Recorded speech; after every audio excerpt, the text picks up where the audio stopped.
오늘 하나님의 말씀은 시편 3편입니다. 여호와여 나의 대적이 어찌 그리 많은지요. 일어나 나를 치는 자가 많소이다. 많은 사람이 있어 나를 가리켜 말하기를 저는 하나님께 도움을 얻지 못한다 하나이다. 셀라.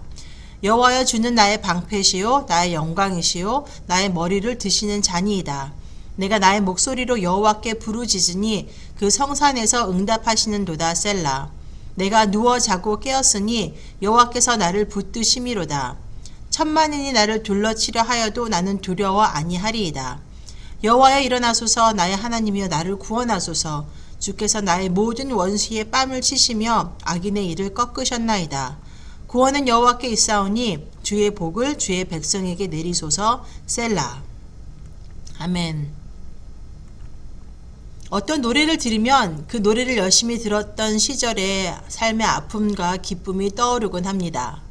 저는 1986년도에 온 가족이 아르헨티나로 이민을 갔었는데요. 그 당시에 유행하던 한국 노래가 이문세 4집이 있었습니다. 이문세 노래가 나오면 늘 아르헨티나 생활이 생각이 납니다. 어렵고 힘든 이민 생활이었지만 그 가운데 나누었던 가족들의 따뜻한 사랑과 나에게 큰 위로와 힘이 돼주었던 교회 친구들을 다시 기억하게 합니다. 노래가 우리 마음에 와 닿았을 때 우리 삶의 단편들 속에 숨어있는 잊고 있었던 아름다움을 다시 발견하게 하는데요. 하나님의 아름다운 사랑을 알려주는 노래가 있습니다. 그리스도인들에게는 아주 오래전부터 불려왔던 노래들입니다. 바로 시편입니다. 보통 시편의 1편과 2편은 전체 150편의 시편의 서론이라고 말합니다. 시편을 열어주는 역할을 하는 것인데요. 그렇다면 3편부터는 본론으로 들어간다고 볼 수가 있겠죠. 그런데 시편 3편은 매우 당황스러운 주제의 노래입니다. 왜냐하면 이 노래는 가장 처절하고 절망적인 상황에서 부르는 노래이기 때문입니다. 다윗의 노래인 시편 3편은 다윗의 일생 중 가장 절망적이고 비참한 순간 중 하나였던 때에 지은 시입니다. 사랑하는 아들 압살롬의 반역으로 인해 통곡을 하며 도망치던 그때 지은 시이기 때문입니다. 왜 하필이면 이런 절망 속에서 부르는 노래가 시편의 본론에 들어서자마자 나타나는 것일까요? 그것은 이 시편 3편이 우리 현실에 가장 가깝기 때문입니다. 삶은 만만치가 않습니다. 특히 그리스도인이 마주하는 현실은 더욱 그렇습니다. 우리가 절망할 요소들은 도처에 널려 있습니다. 신앙생활은 잘 믿으면 이 세상에서 성공한 삶을 산다는 단순한 공식과는 거리가 멉니다. 오히려 말씀대로 살아가면 험난한 길이 기다리고 있다는 것을 더 경험하게 됩니다. 그렇게 시편 3편은 우리에게 필요한 현실의 노래입니다. 이 시는 절망적인 상황에서 그리스도인의 노래는 어떠해야 하는지에 대해 알려줍니다. 1절과 2절에서 다윗은 경험하는 현실을 노래합니다. 다윗은 자신의 대적이 너무나도 많다는 것을 경악합니다. 많다는 말을 3번이나 하는데요. 나의 대적이 어찌 그리 많은지요.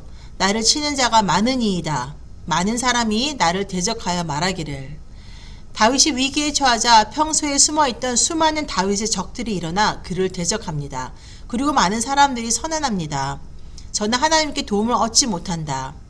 삶의 절체절명의 위기에 빠져 있는데 하나님은 행동하지 않고 계십니다.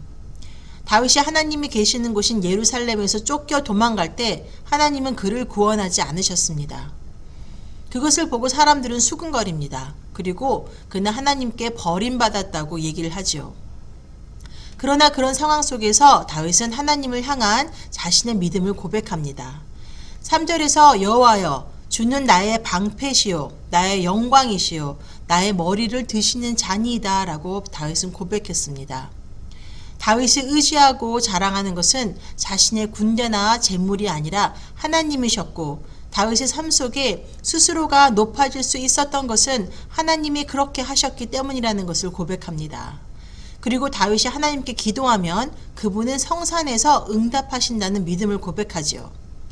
다윗은 하나님에 대한 믿음이 있기에 그 믿음의 고백 가운데 그분께 기도와 의지를 드러내며 또 하나님께서 들으실 것이라는 확신을 가지고 있었습니다. 4절에서 말하는 성산은 시편 2편 6절에서 말하는 거룩한 산으로서 하나님이 왕을 세우시고 다스리시는 곳을 말합니다. 다윗은 거룩한 산을 바라보며 하나님께 온 세상을 통치하는 분임을 고백했던 것입니다. 그런 신앙의 고백 근거에서 다윗은 행동합니다. 5절에서 내가 누워 자고 깨었으니 라고 하는데요. 다윗은 자기 자신이 적들로부터 추적과 괴롭힘을 당하고 있기 때문에 밤중 언제라도 공격을 당할 수 있는 그런 위험에 처해 있다는 것을 너무나도 잘 알았습니다. 그럼에도 불구하고 그가 평안히 누워 잠을 청할 수 있었던 것은 하나님에 대한 그의 신뢰가 너무도 컸기 때문입니다. 모든 것이 하나님의 손안에 있기 때문에 다윗은 하나님의 완전한 보호를 느꼈습니다. 이것은 다윗의 믿음의 행위입니다. 6절에서 다윗은 이렇게 고백합니다. 천만인이 나를 둘러치려 하여도 나는 두려워 아니하리이다. 다윗은 두려워하지 않았습니다. 하지만 거기서 그치지 않았습니다. 상황은 아직 해결되지 않았기에 그는 간절히 기도했습니다. 7절에서 여호와여 일어나소서라고 외칩니다. 여호와께서 대적을 치시는 분이심을 확신하였기에 다윗은 그렇게 기도했습니다. 다윗이 이렇게 확신을 갖고 기도할 수 있는 이유는 바로 그의 믿음 때문입니다. 그래서 시편 3편은 8절의 고백으로 끝을 맺습니다. 구원은 여호와께 있사오니 주의 복을 주의 백성에게 내리소서. 하나님만이 구원하실 수 있는 분이시며 그분은 자신의 백성들에게 복을 주는 분이시라는 믿음이 다윗의 소망 그 자체였습니다. 그렇게 그는 절망하지 않고 담대히 행동하고 기도할 수 있었던 것입니다. 사랑하는 성도님 여러분, 우리가 살아가면서 우리 모두는 언젠가는 다 크고 작은 어려움과 슬픔과 고통을 겪게 됩니다. 하지만 그 고통 가운데 우리가 바라봐야 하고 의지해야 하고 달려가야 하는 분은 한 분입니다. 바로 예수 그리스도입니다.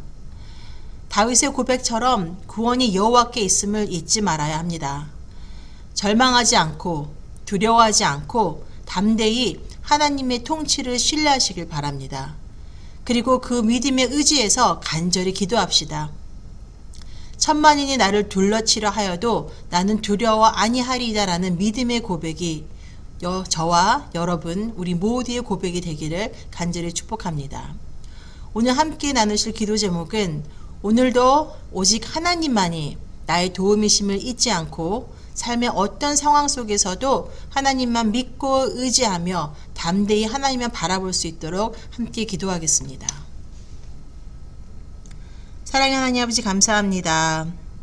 삶의 모든 것의 주인이 되어주시고 우리 삶의 한순간 한순간마다 함께 하시는 하나님 아버지, 우리가 살아가면서 겪게 되는 여러 가지 아픔과 어려움 가운데에서 그 가운데 우리가 절망하지 않도록 주님 우리를 붙들어 주시고 주님께 외치는 다윗의 기도를 들어주신 것처럼 주님께 부르짖는 우리 성도님들의 기도를 주님 들어주시옵소서.